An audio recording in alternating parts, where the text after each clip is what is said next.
So I think we are live and we are back at it again.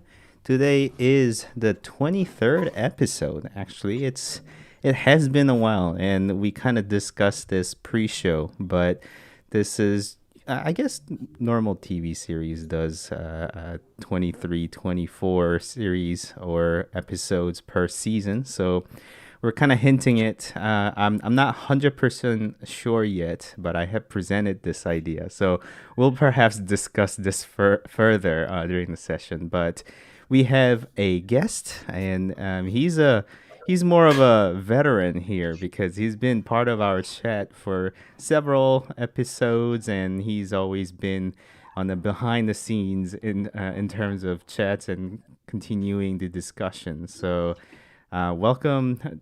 Can I just say Tony or Antonio? What do you Yeah, prefer? yeah. Tony is good. All right, Tony's good. So Tony, welcome, and people are gonna be watching this live and also on record. So why don't you just kind of introduce yourself a little bit, just so that they are aware who you are and what you do. Yeah, for sure. First things first, thanks for having me on the podcast. Finally, I'll say that. You guys been doing a great job, with the whole show. And I hear you guys are coming to a season finale, so congratulations. Thank you. Yeah, as you mentioned, my name is Tony. I am creative, I guess, to keep it short. I work in architecture, visualization as a 3D artist. I've worked as a CAD technician, engineering. I've done so many things, wore many different hats, and types of He's cutting responsibilities out. have come my way. Different. I'll keep it short, and yeah, that's pretty much it. Yeah. So what's your current role? Do you practice on architecture, or do you work for a company, or are you just completely on your own? I've been independent on my own, but I've also worked for a company. I've worked for a creative reinvention company. That was the last position that I had. And it's interesting. You don't really call it an architecture office. It's just a reinvention company is more like someone that takes brands, right, and kind of reinvents them, gives them new identity, a completely Okay. new design, and things like that. So if you may have noticed, so certain companies and retails have disappeared, and then they relaunch it as a completely brand new company, right? So a reinvention company will take on that task and give companies new identity, right? So Interesting. I would be in responsible for obviously doing the 3D work and communicating the visuals for the design, but also participate in most of the design meetings that we would have, right? So kind of like building uh, and basically designing, right? So designing Interesting. retails, yeah, Interesting. it's So heavy. it's yeah, it It definitely is sounds heavy. like it. So it's almost like architectural rebranding, environmental rebranding as well. Yes, you Okay. nailed it. Yeah, nailed it. Okay. Very cool. See, and I didn't know that. I mean, I know you from like the forums and going back and forth, in the comments section in places, and like, so Tony and I kind of go back to the early days of V-Ray, I Yeah, imagine, yeah, right? When yeah. Yeah. was this, guys? Oh When you man, This guys was were a long talking? time ago. This was this a is the long Chaos time Group ago. forums way back when. Yes, it used to Wow. be called AV ASG Viz. ASG. Yes, AS Yep. something like that. I don't know. I'm pretty sure Yeah, you and I were communicating back then on ASG Viz's stuff. But yeah, I always just assumed you were working at like a traditional architecture firm doing renderings and things like that. So that's interesting to hear that you've kind of gone from the traditional yeah, architecture route to what you're yeah. doing now.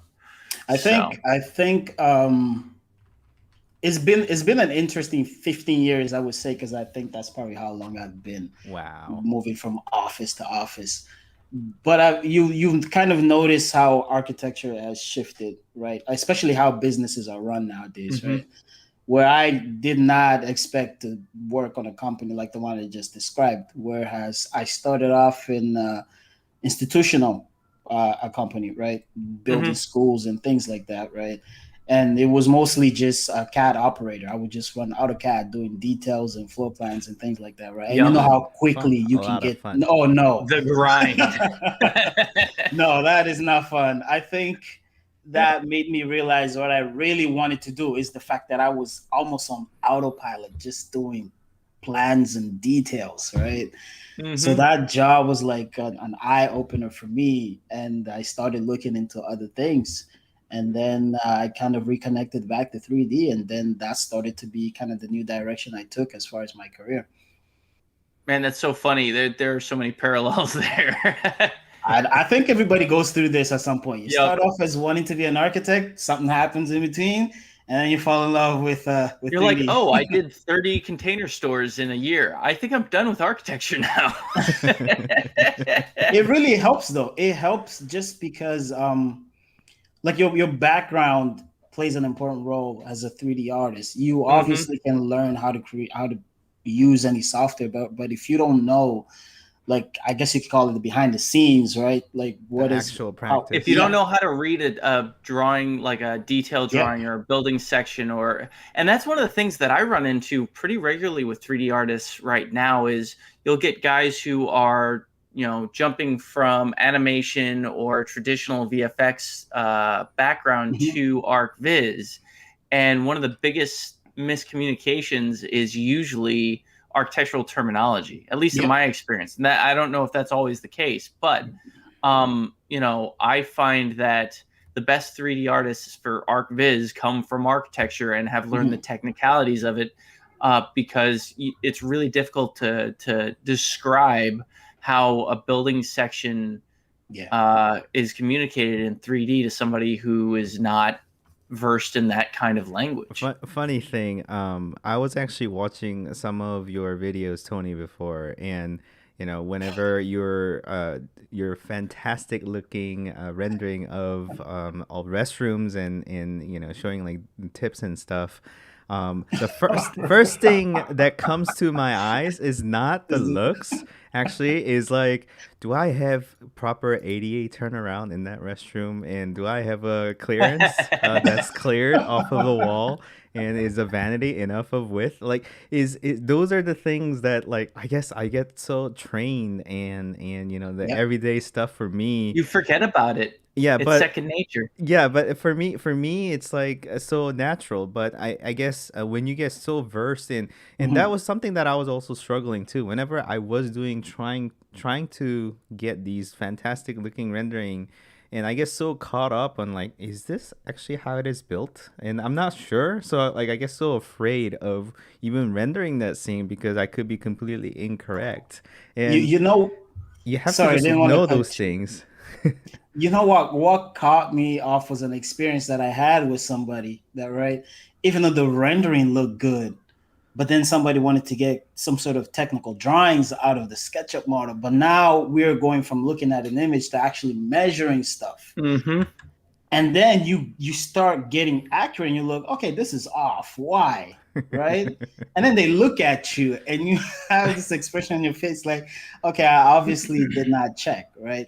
So that's where it's so crucial, right?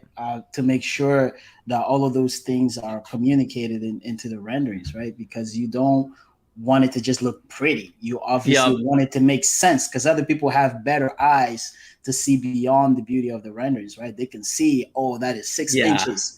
I've had people like that on my corner. It's not Yep. fun, but I think after a while, you start to pick up. It starts becoming part of your checklist, right? You want to make Yeah. sure you're Yeah. doing a model, it's accurate. And the polar opposite end of that spectrum is you can run into some real issues with bad design. If you get a bad Yes. design that you have to make look pretty, it's very difficult Yeah. because periodically I'll have clients who have reached out to us, we'll do the renderings, and then they'll complain about something not looking right, and we'll go Mhm. back to the drawings together, and sure enough, they're like, yeah, we need to revisit that design decision Mhm. because it just doesn't look right. Mhm. And that's also funny to kind of cross that bridge when you have a client who has designed something in 2D, and when it's translated to 3D, there's a very different emotional reaction to the way it looks or feels Yeah. on the visual. So it's funny how it flows both ways. Mhm. Yeah, So and we were kind of talking about this last week about like color bleeding and how people think it doesn't look right, but in real life that's a real thing. Yeah. And what we actually see versus what we think we should see is Mhm. completely different thing. Like even the corner of the shadow there, that looks very unnatural. And if you were to see that on the rendering, people will be like, no, let's not do that. But like it's a thing. And if Yes. you look at yep. Ted's screen, there's a completely burnout on a lamp, and Mhm. people will be commenting like, okay, your exposure is incorrect, and you've done lighting that's just completely burning out. But that's just a reality. That's just how it is. How Ted has set up his room. And I think I've had a hard time getting through some clients because of that. Because I mean, obviously, there's a huge difference when you're working, for example, with an interior designer, right? Whose focus is more like, I want the materials to look right. I want white to be white. I want blue Yeah. to be blue, right? Versus an architect who's trying to create an emotion through the image, right? Where you can have a completely dusk sky where everything's just blue, but you obviously know there's a little bit of an artistic input into it, right? So Yeah. you have to understand where each client is coming from, because when I work with an interior designer, my brain just shifts, right? Because I know what the approach is, what the experience looks like, and I know what kind of questions they'll be asking even before they ask, because I've been in the hot seat Yep. before. So it becomes part of your workflow to kind of just be like, okay, I know I have to fix the color bleeding a little bit because I know they're not going. They want it They're to not look going to right. budge. Yeah. No. I want So beautiful sunset shots, exactly, but I don't want pink or like purple exactly. on my building. That's just Exactly. So yeah. it's things like that, right? That you work with five interior designers and you just kind of pick up. It's like a trend, right? So you start to, it becomes part of your, and it just makes it easy for you to work. It makes an easier experience. Because one thing you Mhm. don't want is you send a render and then they ask you, how come the white is not white? White. Yeah. Yeah. You know? It's addressing those questions before they're asked. You know. Exactly. Yeah. Exactly. Yeah. And that's not easy to do. It takes experience, and it takes having gone, like you said, gone through those long meetings and multiple rounds of revisions And to still know. do it every day, right? Yeah. Yeah, And then it just never still. change. It doesn't change. Yeah. Doesn't Oh get old, man. man. Well, pre-show, you have declared the recent investment to channel, or I guess to your setup, that you have. So Oh, Joseph is putting you on the spot now, yes, No, eh? again, that's like, okay. That's okay. and this will be the whole entire hour, right? So, Yeah, yeah. No, well. we got time. We got time. So on when I was working on the thumbnail of this live show was the very first time I actually seen your face, and I guess Right. Tony and Ted kind of go back in history, at least in forums, but real Mhm. face to face is the first time. And about Yep. 10 minutes ago in the pre-show, we were just kind of talking a little bit, and kind of saying that how we saw for the first time, because for your channel, most of the content is just a voiceover or a screen recording of the content. So I guess your story is content first, and then your Mhm. face second or third. And this is the very first time you kind of showing your face in the public, is what you said. So what's sort of the idea in behind running the channel, and your ideas for how to create content for your Mhm. channel? Yeah, I think, like I mentioned before, pre-show, YouTube is a space where you get to be like a creative, right? You get to kind of just have fun, right, and not be tied into to no constraints or anything like that. So the idea behind my channel is really to just share, and as I learn, right? There's a lot of things that I don't know, even though the video might look cool and everything.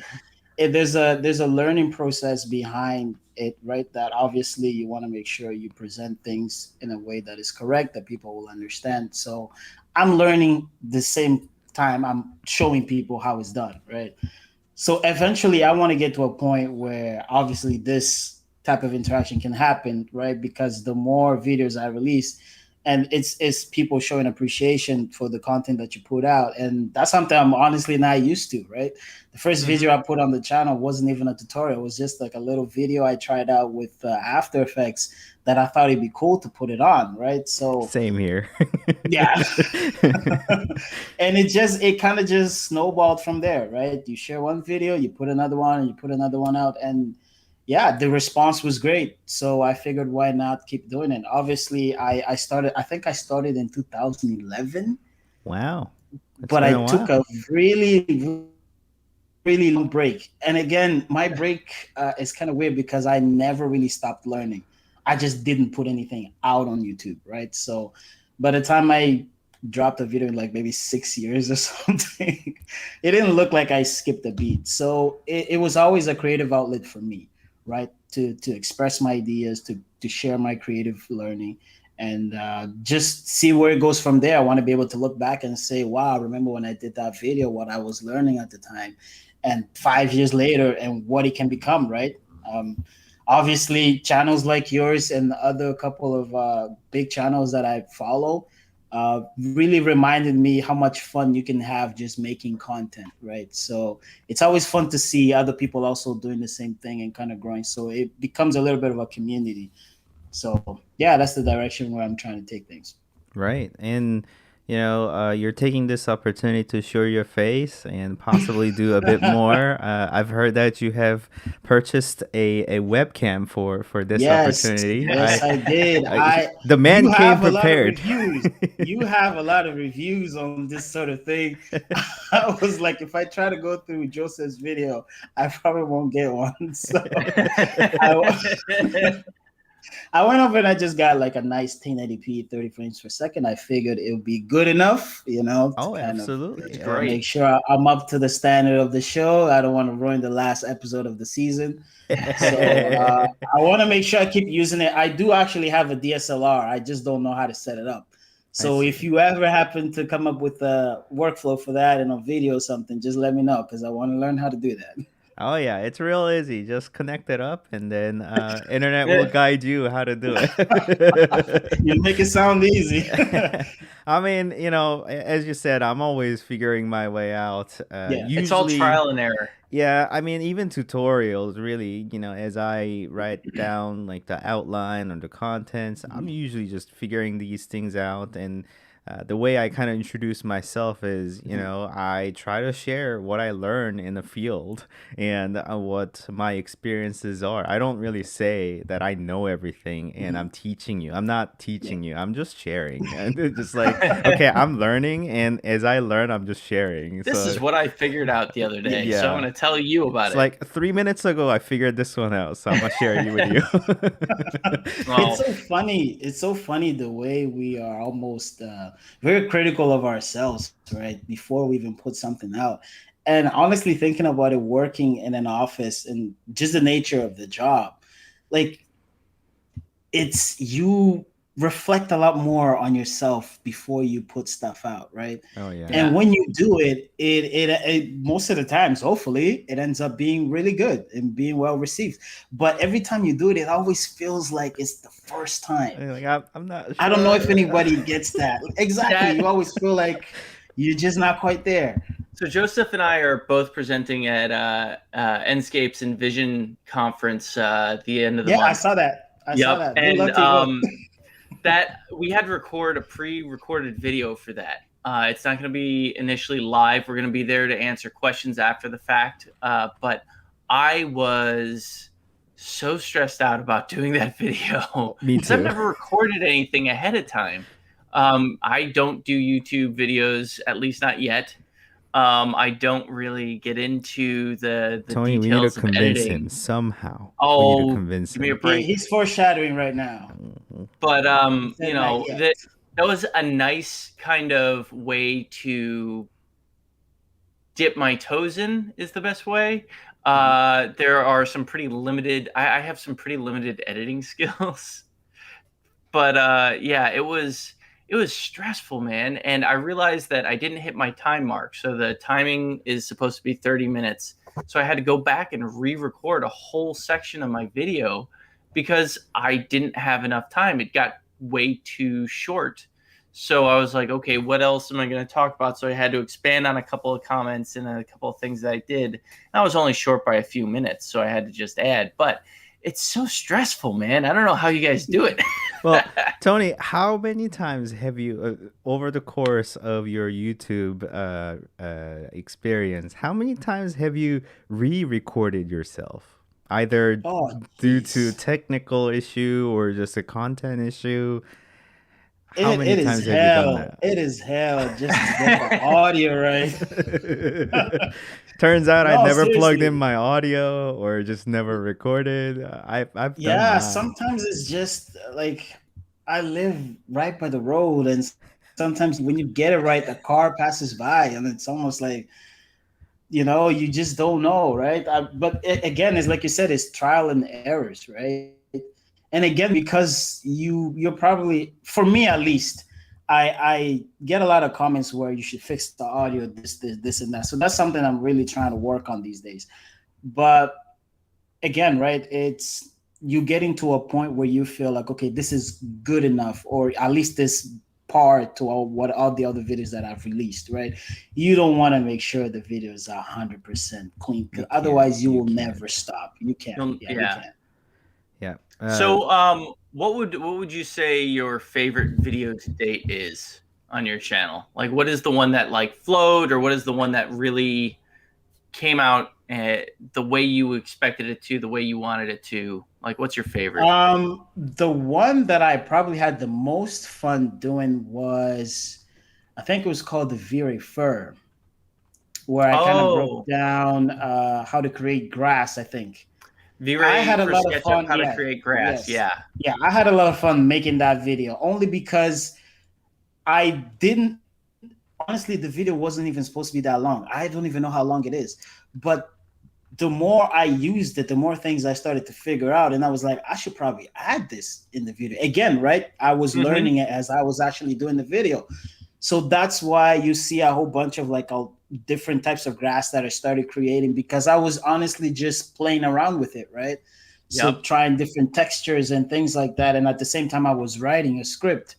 So it took me a very long time to do it, but by the end of it, the response on the video was so positive, and I was like, wow, all that time was well worth it, right? Because of the amount of feedback that I Yep. was getting, and it's stuff like that even though there were points where I was getting actually frustrated because of some of the things that obviously were happening in between.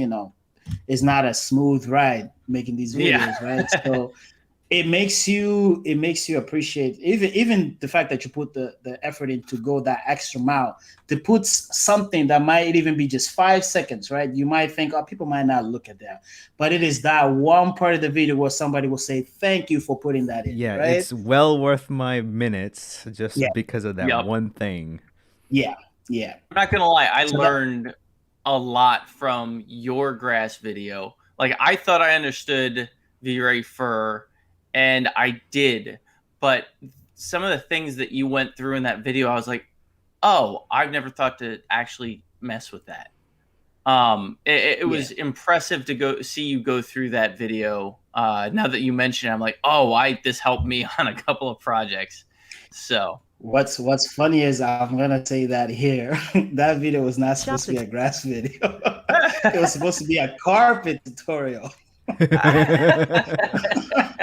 Well, So I figured, I said, oh, it looks much easier to make the grass. So I went with the grass approach. But again, like I said, the background that I have is, as a creative, you get to be a problem solver and try different things multiple ways, right? So what I have planned now that I've obviously used it so much more and I'm more comfortable with it, is to eventually release the same video, but this time doing a carpet version, right? Mm-hmm. So that's something I'm really looking forward to do. I know it's going to take a long time to get that in, but I think it'll be Man. really nice to have it in there. Sorry. But also, you Yes. know, like your favorite video is not necessarily the most viewed video either. And that goes the same for my videos. You know, whenever I do a video, I'm like, this was so much fun making it. And even like editing was so smooth. And then like the video just kind of craps Uh-oh. out. Oh, we've lost Speaking of Tony. which, Yeah, and Nope, I'm still here. okay, you're oh, here. we just lost this video. Okay. Yeah, you just lost me. I'm just fixing something. Sure. Yeah, so I guess like the videos, your favorite video versus, you know, the well-received video and the most viewed video never really kind of goes hand to hand. And sometimes, as you said, you know, I'm making this video, I'm not even sure how how the whole crowd is going to receive, but you know, just some of them just ramps up and it really takes off and it's just really well received, and it's something that I have seen on my channel too. We never know which one's gonna take off, Mhm. and you know, but sometimes it really I feel like one of the repeated theme, however, for at least my video is the fact that if I invested long time just because I was wondering the same thing, and because I struggled with the same thing, then that video is gonna do very well. Whereas, you know, if I just had fun, and also if I just Mm-hmm. I was just trying to put some content out there, it doesn't get received as well as something that I was really wondering about. Is kind of Yeah. continued theme for me. What do you think, Tony? No, you're correct. You're absolutely right. I can use that example on the latest video that I put out, which is I think the 4 tips to like interior renders or something like that. That video didn't really have a theme to it or anything like that. I wasn't really like I just grabbed 4 things that I usually do to make sure that the renderings look realistic. They have nothing to do with each other. One is rounding corners, one is color bleeding, the other one is the Mm-hmm. section tool. So I thought, you know what, I'll just put those 4 together. And it is the #1 video on my channel because the views that it got within the week. So it caught me off guard to be like, oh, wow, you know, you just don't know which one is going to, at least as far as YouTube goes, actually, right? Which one is going to be very well received? Because I thought there were videos that I made before.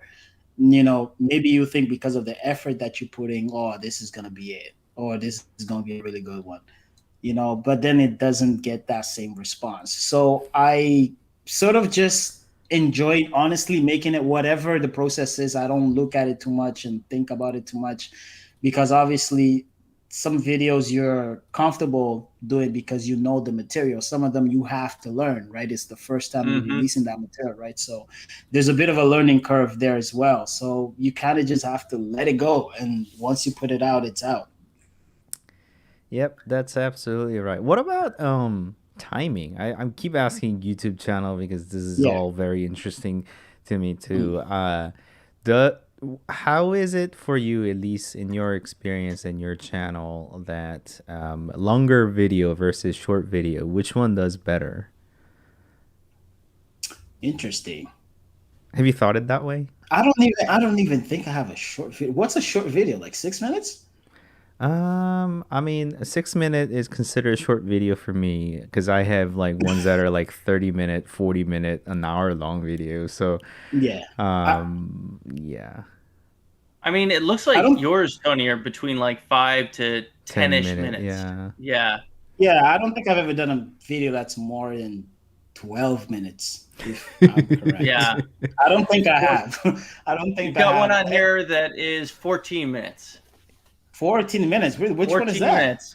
V-Ray 5 for SketchUp, interior lighting and realistic interior lighting. Oh, that's because that's the Mm-hmm. sponsor. Oh, there That's it how it is. is. that 90 or 60-second Skillshare shoutouts bumps it up to a bit, Yep. so it doesn't really count. Okay, But so there it is, 12 minutes. yeah, I think once it starts to get a bit too long, Mm-hmm. I it almost like okay, I don't want to keep people too, you know, stuck on watching the video, I right? feel like that's a very continued trend and theme throughout YouTube. And, YouTube is supposed to be quick and you're supposed to learn Mhm. things quickly. You're supposed to hook people so that, they stay on and watch on. But one of the kind of continued theme that I've seen, at least on my channel, I mean, maybe it is very particular to viewers of mine, is that if the content's good enough and if it is actually well worth content, the longer the video, actually, the better the video does. So, I have one very similar, but one's like 10-minute versus 30-minute. 30-minute does a whole lot better in just revenue Huh. wise because you're watching it for a longer period of time. It Mhm. generates more revenue too. So it's just like, okay, Hmm. as long as the content is wholesome, then it actually does better to have a longer video because people actually want more off of you. So it's a Interesting. weird balance, and but you Mhm. never know. Like just because you can putting out 1 hour long video also doesn't really do anything. So Yeah. Yeah. I've read into that a bit from the comment section of people that have asked me for like a entire process from modeling all the way to rendering, right? And I think about that. I think about that and I think of the process, and usually the thousands of things that come to mind is just how do you put that in one video? It's It'll either be like a speed build where you're yeah. modeling and you're doing things and you just fast forward it all in Premiere. And like I don't really like doing that. Is not something I think well, I've done it before. I I've done it I before, couldn't get but it's really not myself my on thing. that either. Like I've been requested to like beginning to till the end, Yeah. but like I don't have time, or I guess I don't have enough of urge or I guess drive to create a content from very beginning till the end. And I'm doing this like daily. I beginning till the end, I'm doing it daily, and I don't want to Maybe do that's another one. maybe that's what I do for my first video then, because that's one of those things where I'm actually starting a new project this week where I need to start modeling it anyways. So why not? Yeah, you need to just Mhm. kind of piggyback on your existing project, but unfortunately, the projects that I work on, I can't share publicly. So, Yeah. I can't share this. Therefore, I have to create a brand new project for myself that I need to invest 40 hours a week in order to get this thing driven from the very beginning till the end. Conveniently, I own a company that does this, so I can just write it into the contract that I I can Right, use mean, your stuff. right. But it's not like you don't get drained while making the content. You also do. yeah, It's enjoyable to make, but it feels like a job sometimes. You a know, job Absolutely. within a job. you When get exhausted. You get when you're exhausted exporting at that some video point. and just waiting for that to upload, like I just want this thing out and done, and so I can just sleep and Ah, enjoy my not break. even, man. Say you've exported a video, you watch it just that one time, one last time out of No, I don't instinct, and watch then it. you notice some. I don't watch it Like, because of I the gotta go back and like. fix that. Okay, well, I'm just gonna put it out. Mistakes, whatever. Like I can't watch this video Oh one man, more time because it's gonna one kill me. one mistake that I did, I think I put out a video. I think it was an Enscape video, and I forgot to cut the background music right at the end, and it went on for another 5 minutes. I didn't look at the video. I did not watch it. I just uploaded it because I was on my way out and I left. So I figured I would do the rest for my phone. And as I was watching the video, It's it was like, oh just black no. screen and the music was still playing. I was, I Well, was if it is just the end, you can trim it. So you that's could, exactly what I yeah, did. So right. I went to edit the video and then I That's trimmed it funny. Yeah, as soon but as I got to where I was going. if it is like Oh, a weird title, I haven't made this mistake of like putting like a title wrong or subtitle or any text in the middle of the video wrong, but I have done some simple math um mistake and obviously nobody's double checking Oh and I'm man, the only one. yes. And I was like, I think it was something like I put in like one 16 gig of RAM and another one another 16 gig, and somehow my brain farted and then I put down total of 26 gigabytes. It's like no, nah, That that ain't sounds right. fine. No. I mean, it happens. I think you have to. One thing you cannot do is be a perfectionist. You cannot wish everything is perfect. Your voice, the video quality, that's too much to ask of yourself, right? So I think I have to stop myself sometimes, right? I have to say, you know what, this is good enough for now. These 5 tips are good. You're not adding a 6, 7, or 8. So you just leave it I as like is, that. I and like everything, that. and yeah, you have to put a stop to yourself, because for me at least, I know I will keep going. It's almost like one of those projects Yep. where you have nobody looking over your shoulder, more for your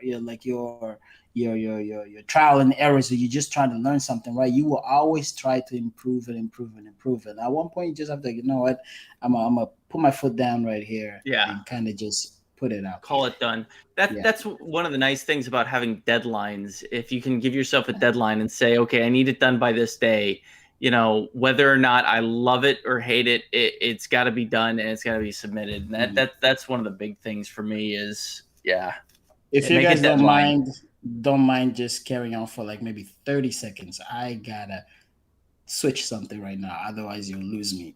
Okay, go ahead. Give me a second. Yeah.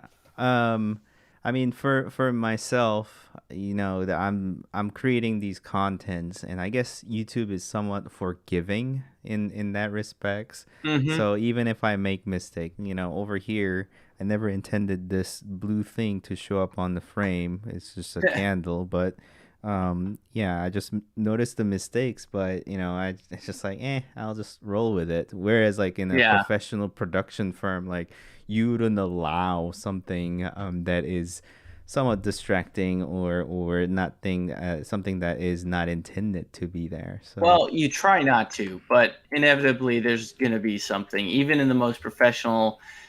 Look at any of the Hollywood big budget movies. Inevitably, there's going to be, I don't know, clipping in Thanos' hand or something like that, where they were in a time crunch. They had to get the project out the door, so they did well, it. they have budget And to fix on post. That's one thing though. but they still miss it sometimes. True, that's absolutely true. Well, So yeah, I mean that's just the journey of YouTube that I'm keep asking Ted to jump on. I'll get there. I'll get there. So, Yeah. well, when Tony comes back, the one thing that I want to talk to him about is what he's kind of using on his day to day. What's his kind of go to software lately? Where his kind of exciting things are? Like, Right, what's he like like the new messing with right now? releases and the Yeah. versions. So, Yeah. but we at the office have finally gotten like dialed in with a workflow because we're working on figuring out a workflow from SketchUp to Blender, what works best, what doesn't, because we're working more towards getting Blender more involved in the workflow for some of the animations that we're working on and some of the other things. And we've been experimenting with a few new tools that are pretty cool. Grasswald and Botanic, I think it's called. Some additional plugins for trees and plants and things like that. And we've been really having some good results with them so far. And the other nice part is we've been getting the trees and the plants in Blender to transfer into SketchUp as well. So we've got some new assets that we can throw in for other renderings that carry over. So, some cool new kind of interesting experiments that we're working on. I know Blender is not as popular with a lot of studios, but with how expensive Max is. I mean, yeah, I mean you gotta take what you can. What do you mean by that? I feel like, I mean it's free and you've got to use a yeah, software that's right for the task anyway. So yeah, if you know the Blender, and if you I mean you can have it for free. So that makes yeah. all the difference. Exactly. My motto is if it's free, it's for me. But yeah, we've gotten some really good results. I'm not going to say that it's like V-Ray worthy just yet, but we're starting to find some pretty impressive quality out, out of that product, and some of the newer updates that are coming seem pretty promising, especially with like the speed increases of cycles and EV rendering and more control over texturing and things like that. So we'll see where it goes. I'm excited about it. So Cool. hey, we got Tony back.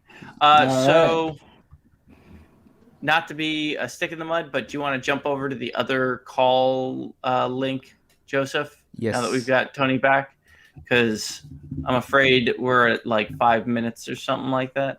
Right. Tony, you got Oh, invite I for the see. second Right. Okay. our free account Google struggles. So we'll Again, jump if it's on free, the it's for me. yeah we'll jump on the second call. Let me just join now.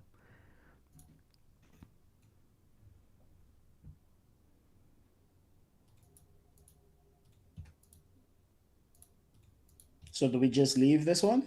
Yeah, you can. Just hang up. Okay, cool. There we go. Mm-hmm. Bye bye. Does that work? What Wait, happened? is this the second one? I think you're still in the first one. I am.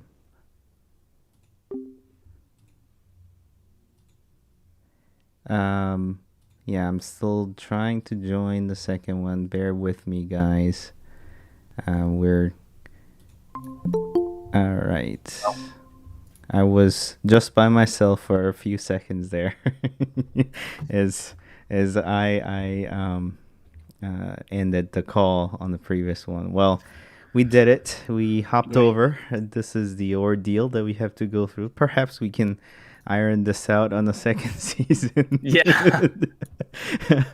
Well, Find and some better options. yes, find better options, or find a finally just give in and then pay for it.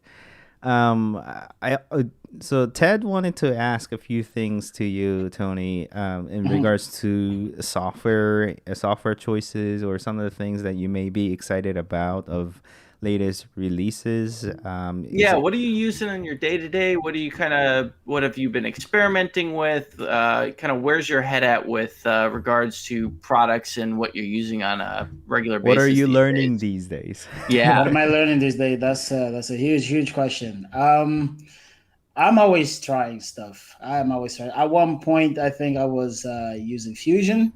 I think I had a project where I Nice. was using Fusion 3D to do a little bit of product modeling. Just some things I know I cannot get done in SketchUp, right? So Mm-hmm. I was using Fusion for that. I've also used Blender. Blender I haven't really incorporated into any project, but I was using it just for fun because I had the time, What and did you Yep. I make? was. What did I make? I think I made that donut. I think it was that donut from That damn donut. the donut from the Blender Guru. Yes, I Yep. learned how to make that donut, and I think Well I made an done. ice cream as well. So Yep. um, Oh yeah, Blender was CG key. interesting. Blender was interesting because of the learning curve is so different. Yeah. It's so different, especially like coming from SketchUp, especially coming from SketchUp. It's not that easy, but I think the more you practice, the faster you learn. My only issue is that I never really had a project to incorporate it in, so it's Mm-hmm. kind of just lying dormant in my mind. So Yeah. 3ds Max, I had a bit of an experience with 3ds Max. I think I tried 3ds Max when I tried to land a job at a company that told me they don't really use SketchUp, they use 3ds Max. And Mm-hmm. because I knew the head, the CEO of that company, he told me, Tony, if you learn 3ds Max, I have a spot for you. And for the next 3 months, I tried. I really tried, It's and painful. I was just like, you know what? I kind of gave up. I kind of gave up.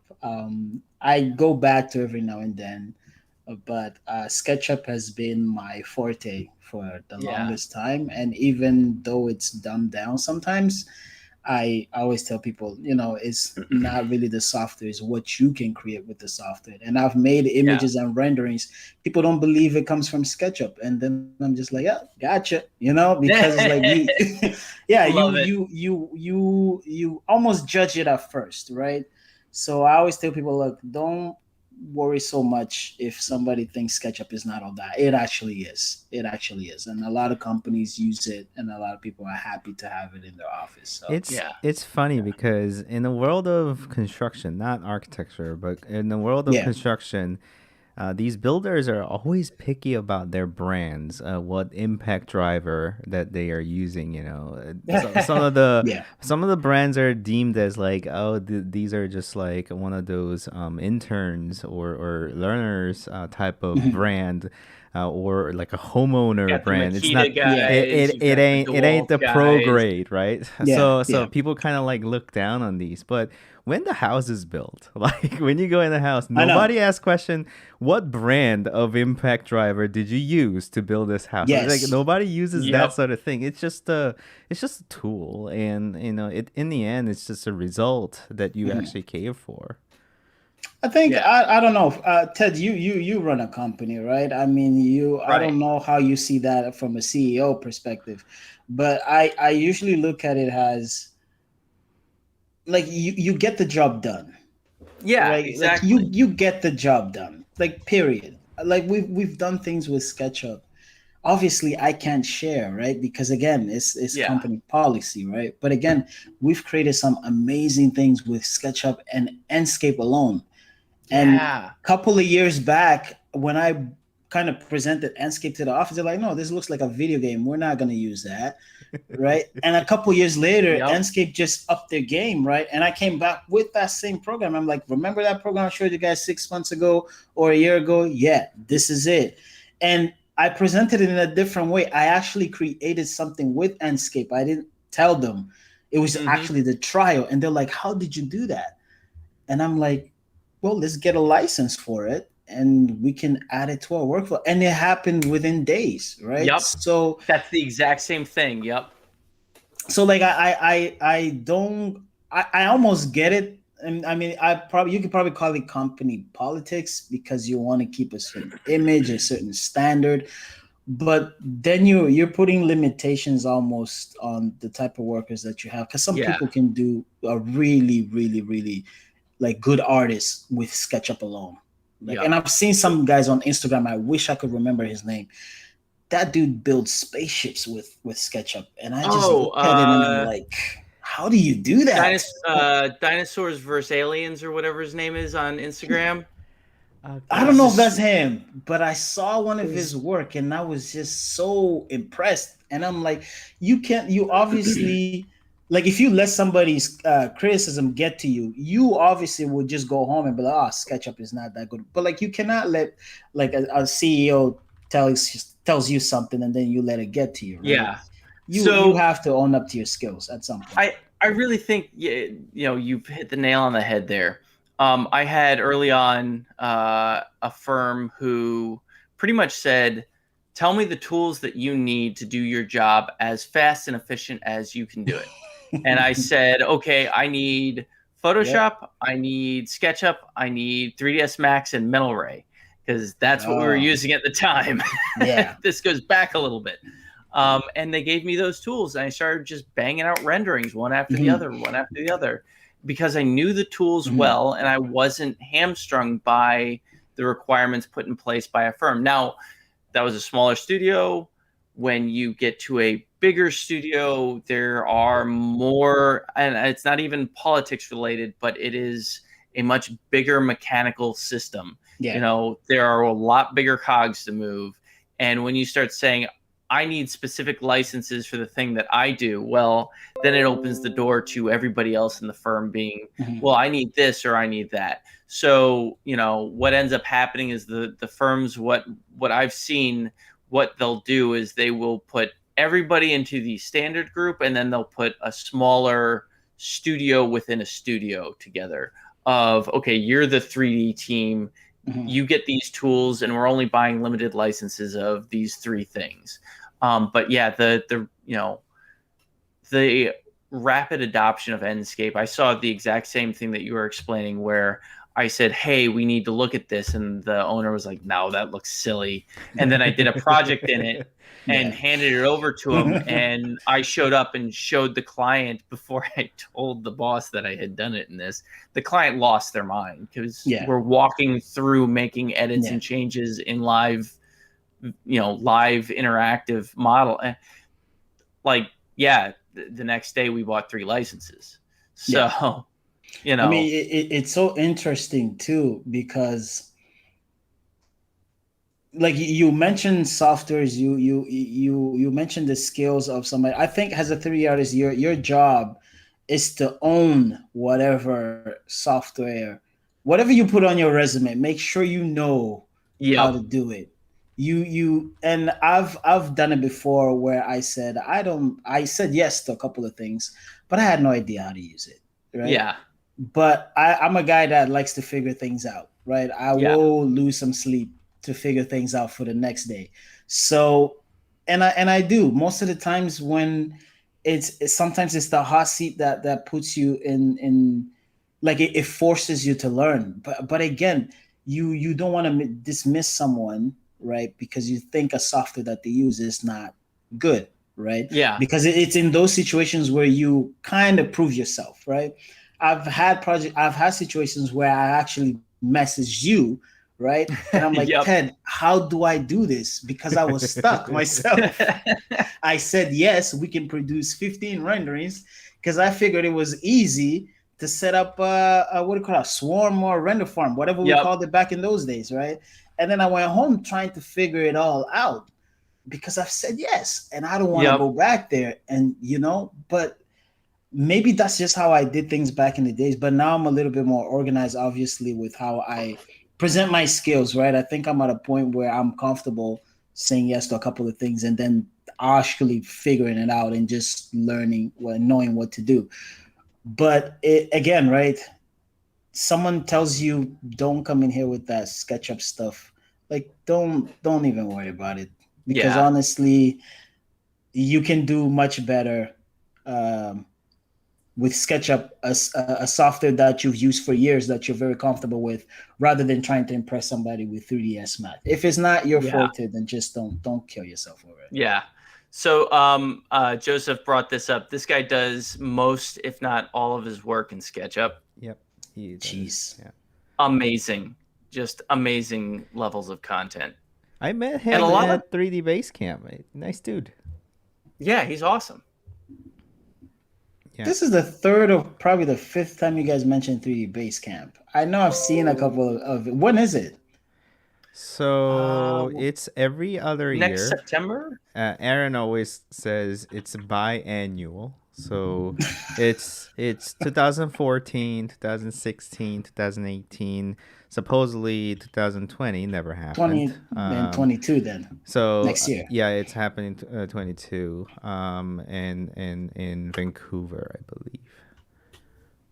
Oh, that's down the street from me. I'm in Canada. Yeah.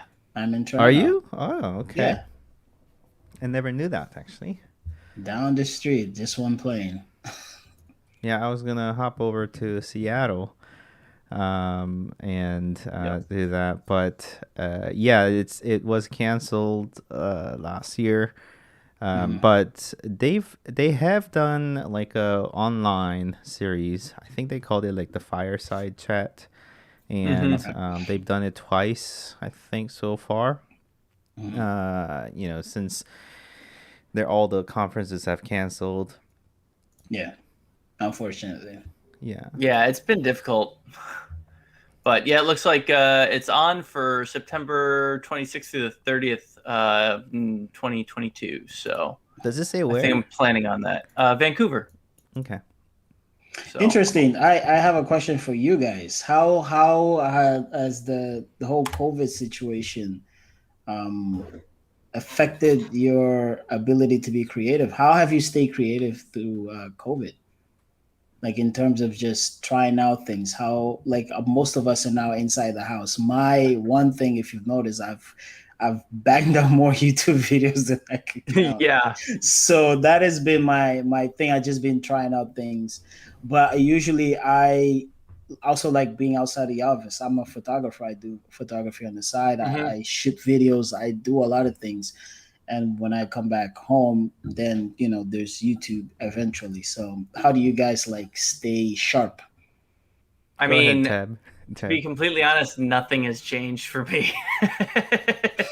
um, I was working at home and at the office back and forth Okay. remotely, anyways. So when we closed the office, it was like, okay, well, whatever.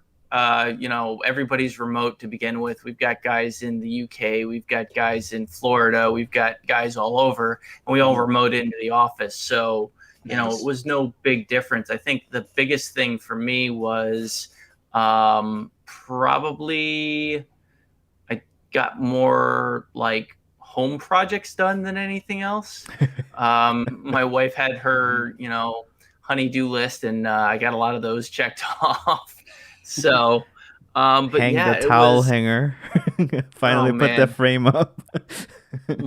more like electrical stuff Oh, in our really? house. Okay. Oh, constantly with the light fixtures. My wife is like, "Oh, look, I found this great new light fixture for the bathroom, and we're gonna change this mirror out." And I'm like, "Oh, God, no." Every time I pull a light fixture off the wall, I find some kind of rat's nest worth of wiring that the builder did, and I'm just like, "This? How is this legal?" So, Yeah. yeah.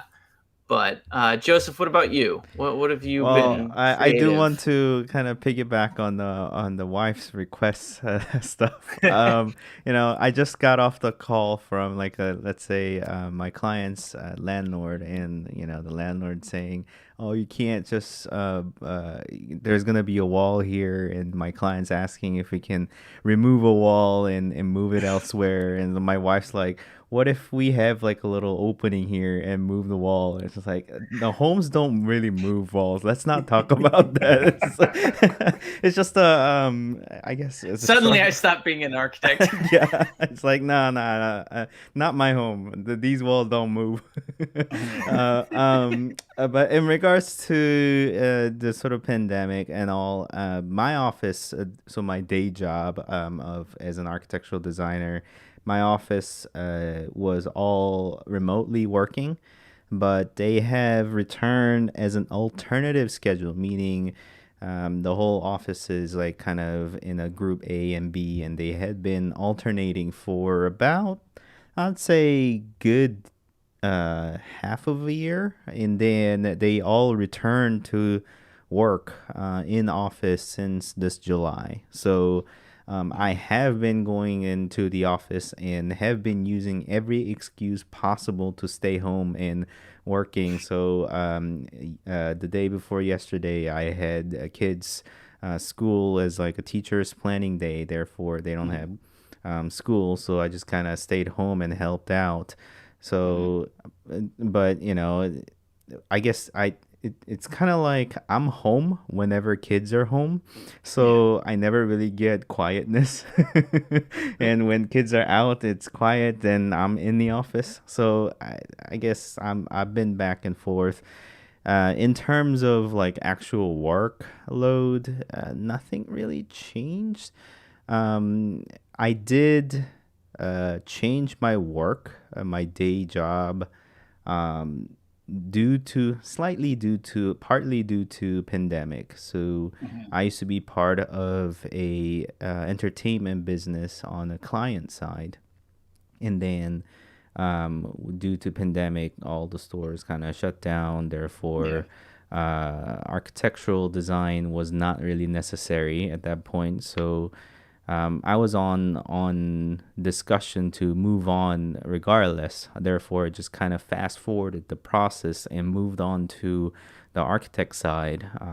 In That's who I have been so far. But yeah, I guess it did change in some ways Yeah. to answer your question. But in terms of workload, nothing seems to have changed, if not actually more. So, and I don't know. I don't think it's related to pandemic, but I have been trying to put as many videos as possible in regards to my channel. So, Mhm. that's just been my game. Yeah. Doing stream like this and then never Yeah.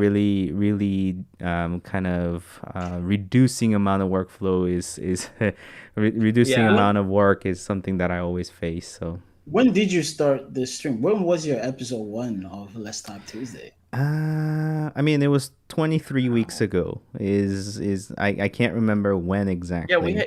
you haven't missed a week. I missed a couple of weeks, and then I wasn't on for the first one. Yeah, So I So it was during the pandemic. You started during the pandemic then. yes, yes. It yeah, hasn't been that long.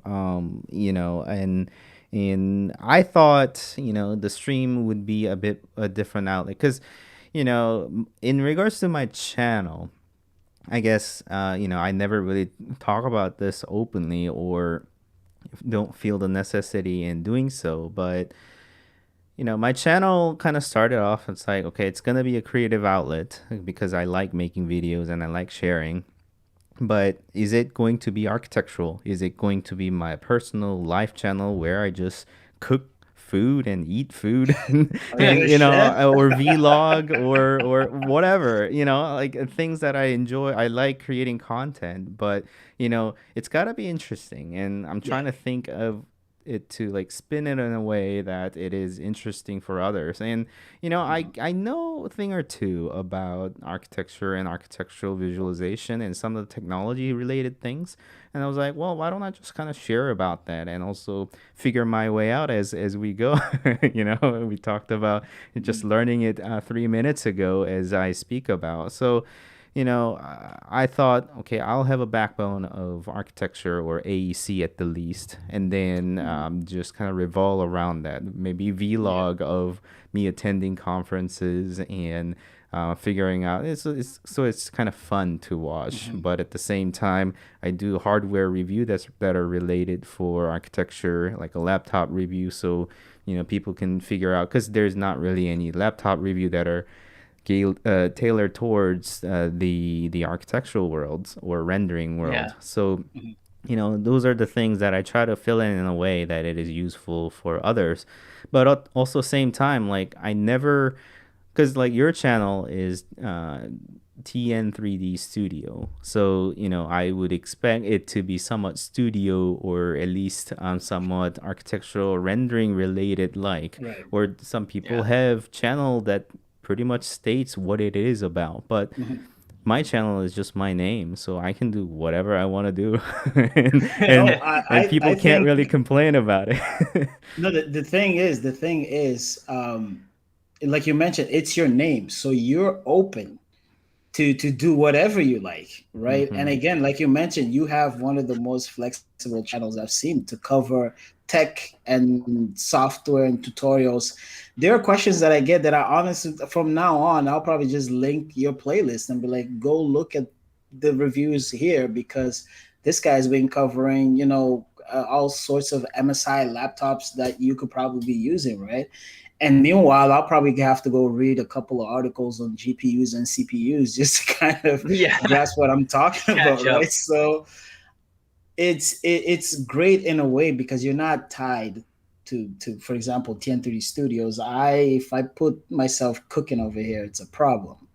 People I be mean, like, "What am I?" I don't know how good of a cook um, I would be. Well, for my friends in real life and people who have seen me cook, like I can cook and I I'm enjoy not my that food. bad either. I am not that bad either. But I'm not sure So if that is all worth it. exactly, you cannot be Yeah, like Joseph Kim the chef. You can't just come out of the woodwork like that. So, but again, you're open to be as flexible as you want, right? Basically, put all those under your name, right? hmm Whereas we are a little bit limited to talking about 3ds and so forth, unless I come up with something creative, right? Where is either, for example, maybe show my face and start doing something a little bit more unique, then sure, right? But until then, I think the way the channel is progressing now, I might add some Photoshop tutorials. I might add some other programs that have not been introduced yet. So yeah. basically going in that direction. for But for that, and kind of like going back in for answering question, this very stream was actually the hyper focus in architectural and sort of the AEC and rendering type of thing. And the reason why I kind of like asked Ted if he might be interested in is because he's so kind of, I guess, my guard in regards to discussing that are more focused on AEC because of his background and because of the overlaps that we have. Whereas, if I was set out to be just by myself, I probably would have unboxed a bit more technology related things that doesn't have to do with any of the renderings or right. architectural world. Yeah. So, I don't know. I never really set out exactly in terms of the stream. I thought it would be a good way so that I don't have to sit down and edit. That was the very motto, and I just like it. just to wing it I like for an it. hour, and I have a content, and that was because I was struggling to put out more than one video a week, because just the editing and shooting and content planning period was just too much. And I was like, well, if I can invest 1 hour in the stream, then I have one more content. Not Yeah. that this is it doesn't generate any revenue. It's just not viewed all that well compared to any of my other videos. However, it is actually a ton of fun. So that's what Yeah. had me kept going. Yeah, I totally agree, and I think we're all just waiting for Ted to kind of get on the YouTube thing, because honestly, I was at that Enscape webinar that you did, and I thought you cheated us a little bit because you probably had so much to talk about. Oh That's just how man. I felt, and I I could felt like talk. you didn't have enough time. That's how I Oh felt. man.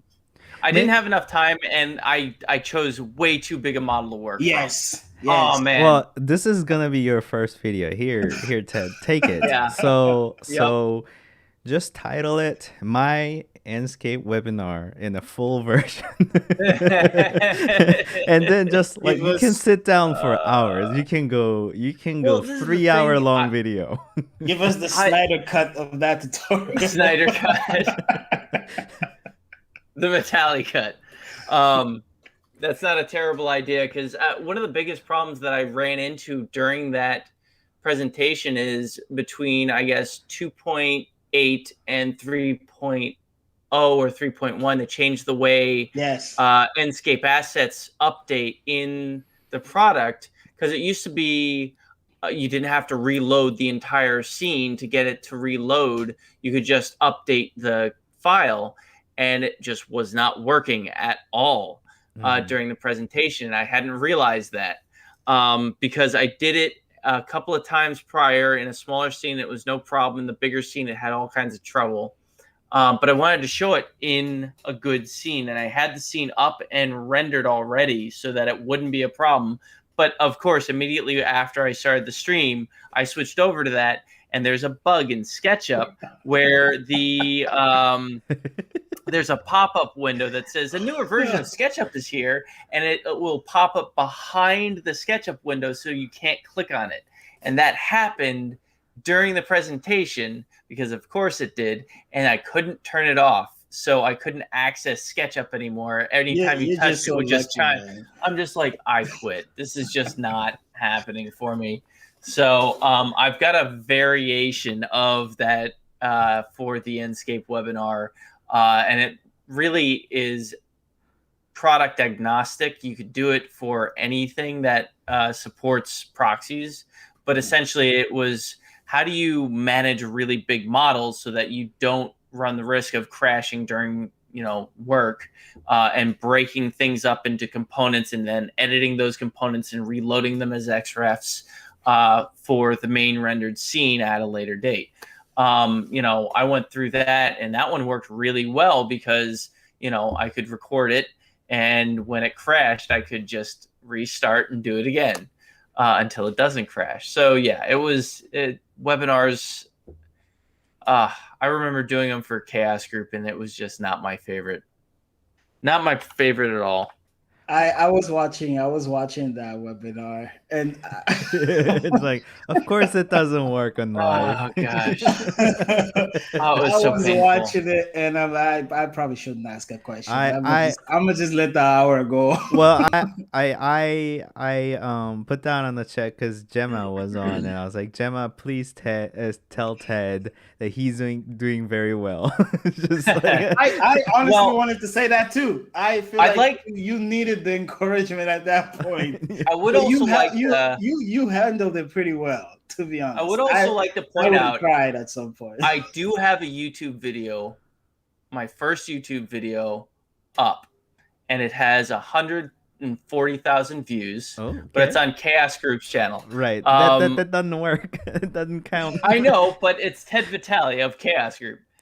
I did the V-Ray 2.0 SketchUp Quick Start way back in the day. Oh my god, I never wanted to. I did that video, and I was like, I never want to do this again.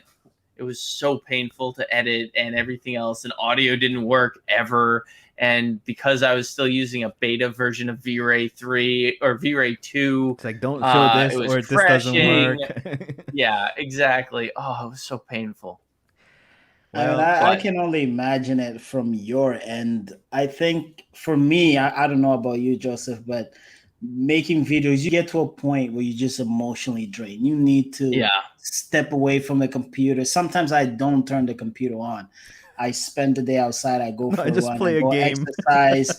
Yeah, just do something else to kind of get rid of the creative block, right? And then you get back to it fresh and renewed. I don't know, man. I think if I was in your position, developing the software, doing probably the architecture of the whole thing, I don't know how I would feel doing the webinars and having that much patience to actually finish the whole thing. I'd probably just be sick of it. Oh man, we would do live lunch and learns too all the time, where I would have to go out and present, and inevitably it was like a live lunch and learn was the worst possible scenario to present a beta piece of software to a group of architects, because we would just roll with the punches, and I got really good at doing that, where something went wrong and you just pivot to another feature. It's like, well, while this is doing this thing, let me talk to you about lights, while you guys restarting on lunches. Yeah. So how's that ham and cheese sandwich? I'm hungry too, Yeah. So that's tough trying to convince people that V-Ray is the software, but then the rectangle light is not working. Oh man. Yeah, it was brutal. So, but it was what it was, and we made the best of it, and it was a good time. Yeah. So I've ran into a couple of issues with V-Ray. Again, right? It's not knowing how to troubleshoot, right? Through the bugs and all of those things, right? Where you already have the expectations that you're delivering 6 or 7 renderings in 5 hours, but then stuff start to happen. The model doesn't respond the same way when you open it for the second or third time. It doesn't even want to render anymore. And I am going through my list of names. I'm messaging you. I'm messaging David. Oh man, I'm messaging everybody to kind of like save me here, because please help, I'm drowning. What's going on? Again, is like you said, right? I was trying to manage large models, and we're talking like maybe they're probably not even that large, like 500 megabytes, right? Just something that is somewhat optimized, right, through components and things like that.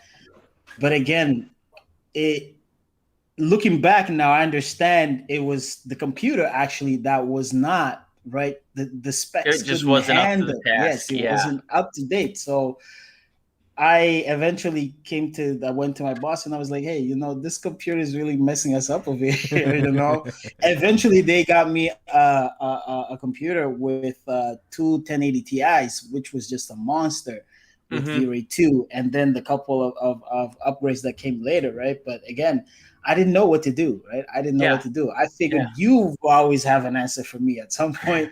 So I would always message you, but thanks for all those times I messaged you and you came through for me, Absolutely, man. man. Absolutely. And you weren't the only one who was like, I remember there was a team of artists that were trying to render over Swarm, and they set up this network. We've got 10 computers and they're all networked together and we don't know why they're not connecting, and we keep having all these problems. And I'm talking through, okay, did you test Swarm like this? Did you do this? Did you do this? Did you do this? Well, what is your network? Have you checked the switch?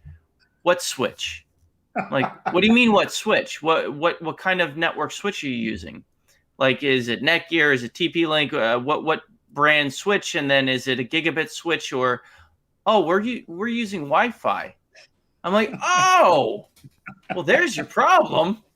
You can't do that, man. It doesn't have the bandwidth. Well, my apartment looked ugly when I had at least 7 laptops around. Oh, jeez. And they're all just Ethernet cables all over the place. I hope it was winter. No, it was middle of summer. It would just be hot as hell in the house. There's the hot air just blowing to you. Like the trouble sometimes that you go through with it's. I mean, that's what I always tell people. If you don't love this thing, I mean, you're gonna run into some things that will make you want to quit your job. You know what I mean? So yeah, I think back and like some of the situations that I've been through, and it's like where I am now, this thing like feeds me literally. So like I'm thankful that I sharpened this one skill. I've invested in it, and it's something that I can count on as an income, right? Yeah. Whereas if it's not something that you're genuinely passionate about, you would just quit. You just be like, it's true.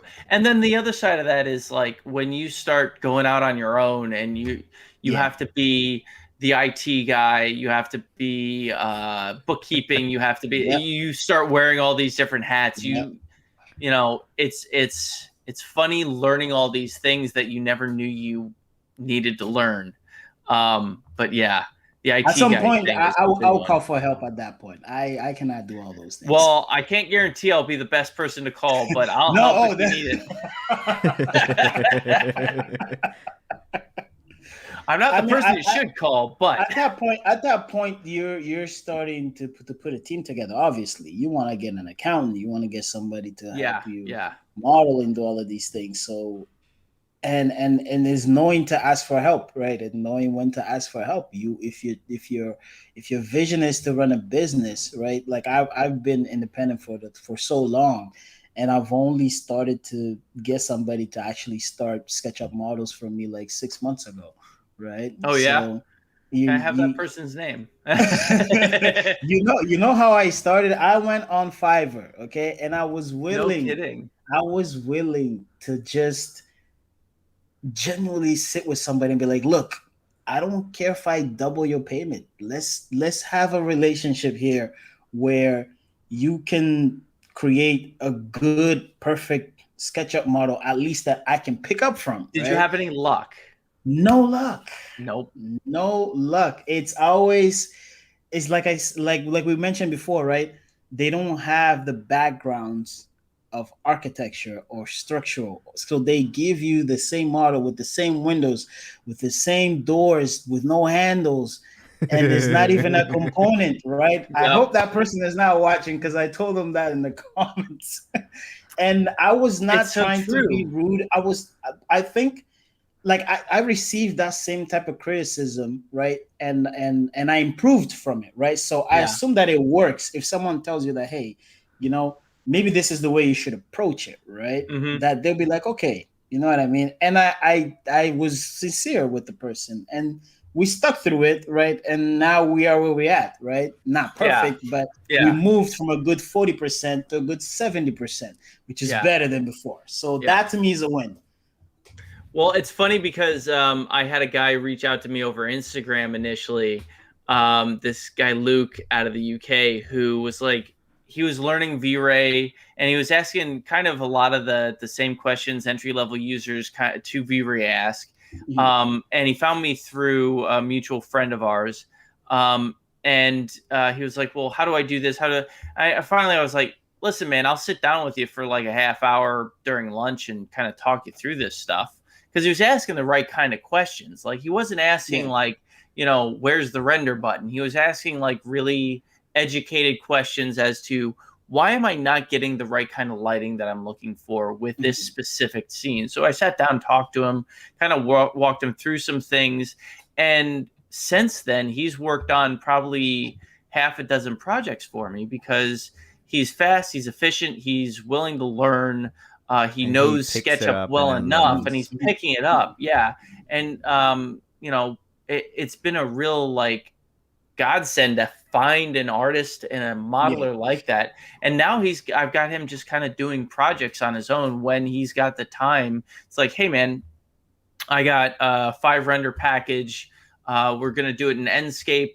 Here's the rough model that they sent us. Can you clean it up and crank out these 5 views? We'll do some light post-production on them. And he and I will sit down. He's learning some more post-production things now.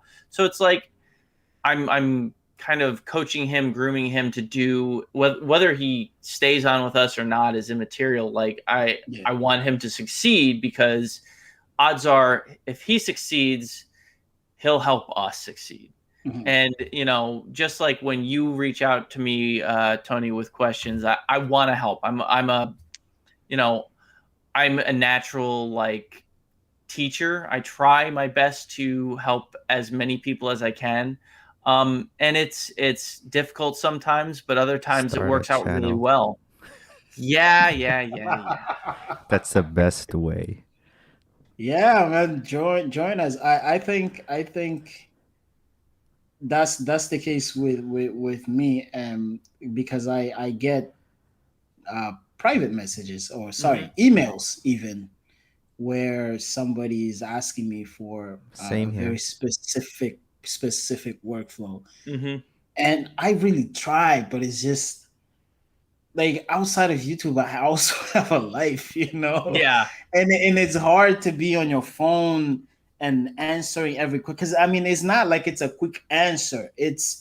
I would generally want to help that person, right? But it's like, yeah, I would rather recommend like a course or something if I knew where I could find one, right? So you're in, I wouldn't say you're in a tough position, but I don't know, somewhere in the middle where you can't help everybody, right? Yeah. But you do the best you can. I definitely don't respond to everything that comes in. I mean, a lot of it is just like, hey man, YouTube's your best friend. Go explore. But every once in a while when that educated question comes in, I do my best to answer it. And it goes well most of the time. Every once in a while, it bites me in the ass. Yes. Once you say yes, it's a commitment. I've had to block some people. I've had to block some people in the past. Wow. So yeah, nice. Like it, and not that they weren't bad people, but there's a certain point where you step over the line and you're becoming intrusive to my personal life, and that becomes a problem. So it happens. It happened to me while I was at Cast Group. It happens. Now it is what it is. It's part of being visible to people, and I don't mind if that happens. I have to deal with it, and no worries. So it's happening to me more and more now, and I think it's because of the channel. So the people will find you on Instagram, and they'll find you on Facebook, and eventually they squeeze a question here and then they squeeze a question there, right? So you just wonder, where are these people coming from and how do they so at that point you're like, oh, okay, I mean, obviously the traffic from the channel out there sneaking into your DMs. Yes. But then it's those questions, right? What's your computer spec? How do you do this? How do you do that? Again, it's great idea to get content out of it, right? You can see, oh, a lot of people are asking for this. You can just make a video for it. But then they don't stop, right? Yeah. The more you're out there, you open the floodgates. Yes, exactly. So I still don't know how to manage that. I hate ignoring people because I just feel some type of way about reading the email and not answering, right? So I don't know how to manage that yet. Yeah. It's just something you just deal with every now and Either then. you just don't say nothing, I guess. So just brush your Sometimes, shoulders like, off, I and just say hi, thanks for interest, bye. All this reminds me, that's really dry. I need to start putting together a lunch and learn for somebody. I said, yeah, I'll come do a lunch and learn at your studio. So thank you for the reminder. I'm going to make a note of that. Email yourself. That ought to work. Yeah. Well, we are well past the 1 hour mark. I guess as a season finale, we kind of had a guest who kind of led us on and have a great conversation. It's always fun having these chat and talk about what we do and what we feel like and what we think about. Um, Anything else that you would like to add, Tony, before we kind of let everyone go? um, no, I mean, I hope the season finale was what y'all expected. Well, that was well. Hopefully. Even the finale itself wasn't really expected. I only said it like 5 minutes before the show, didn't I? So I think it caught on. I think it caught on over the hour. But again, right, we have expectations for season finale. We hope we're not disappointed or anything like that. So that's all I hope this was. I mean, This is the obviously we first were, season, yeah, so we were obviously we just honestly, I don't even think we touched on anything we kind of set out to do. set out to really talk about. But I think it was just overall a fun conversation and just it's good to talk, just freestyle, I guess, whatever yeah, and comes that's to the best mind. part about these. We can have Yeah, a candid conversation about everything and anything. yeah, Yeah, exactly. and we always said, for 23 episodes, I have been saying, I talk about AC, tech, life, or whatever we want to talk about, and also, this is just meant to be casual talk Yeah, and just yeah, these dudes having a good time in conversation. So, and that's good. That is absolutely good. yep, yep. Well, Cool. we appreciate having you on here as a I didn't mean to put you on the spot as a finale guest, but I really appreciate, and it's really good to see a face of a Yeah, person faces that to you the have voice. been hearing the voice of all the time, and it's good to have a fellow in a similar industry and similar, I guess, overlapped areas, somebody who struggles the same way that I do. No, you're absolutely right. I think you respect people more when you find out who's behind the channel or who's behind, well, whatever brand is out there, right? So and there's nothing better than having these type of conversations. You get to know the person on a personal level, right? Just see what do Yeah. you do for fun, what do you enjoy, and things like that, right? So obviously 1 hour, an hour and 30 minutes is really not enough, but again, right, it's conversations outside of the job, right, that you get to know somebody. So I mean, I'm glad I hopefully got to know both of you. So hopefully Yeah. you'll do more of that. Put the face behind I the got I channel. got the webcam now, so Let's do it. I bought it, so it's here. It's here. I think this is the kickoff for me. Hmm. I'm pretty sure I'm gonna put my face on the channel eventually. I just don't know how, but once I have that figured out, for sure you'll see it. Yeah, I mean, record Awesome. or perhaps do a stream of your own, and maybe have one of us as a guest as well. Hey, I see what y'all trying to do right here, man. I think we started Ted's YouTube channel, and you tried to start my stream. There it is. Well, I There it mean, is. Hey, there's ideas. nothing wrong with that. Nothing Yeah. wrong with that. Nothing wrong with that. It's good. It's good. It's good to kind of just throw things out there. You never know. Looking back here from obviously we have this video to go back to if any of those things come up, right? So Mm-hmm. hey, Mm-hmm. Ted, Absolutely. we're looking at you. Oh man. A lot of pressure. A lot of pressure. No pressure, man. Now, actually, you know what's funny? The funniest thing I've seen this whole week was you at the beach. Oh. I don't know what that Sorry, was. I have no reference to this. What You is have On this? to my go see it. You Instagram. have to go see it, man. Okay, okay. Just go see it. It's on Ted's page. So, little backstory. I bought it's what's referred to as a wake winch. It's an electric winch for primarily for wakeboarding.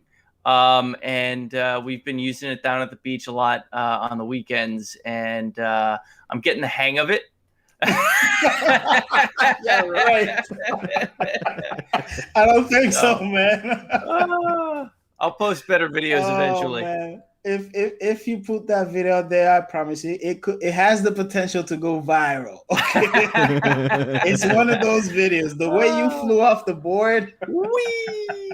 So this Put is the some way I Benny Hill want to music in the background. spend my weekends and downtime. Okay. We'll I do got a it. little whiplash I from think that one. Joseph has to go see that video. Okay, Only I just sure will. I feel like you're a little bit left out on this. My next I'll video add would that to the be box react of it to and, Tad's video. Yes, do it, man. Do it. No, but it was great though. It was good. It looked like a lot of fun. It's a blast. I haven't been at the beach in a while, so probably next month I will be. But yeah. Beautiful. Do it. Yeah, for sure. Well, gentlemen, I appreciate the time. Thanks so much, Joseph. No problem. Always a pleasure. Yeah. Tony, thanks so much. No problem, man. Ted, Joseph, as always, I'm an email away if anything. And I think you guys got my number now. Anything, just text and call. I sure will. And I also will put your tagline on the chat just so that people could also find you and your channel. I'm sure people could find a way as well. And his cell phone to the chat. Yes. So everybody could message him. Well, it was a real pleasure as well. Let's kind of close off the season officially here. And I'll roll the outro of the season. Thanks everybody for coming on watching live and also on record. I'll catch you guys in the next stream in somewhere else perhaps or on any other videos that I put out. Bye-bye. Good night.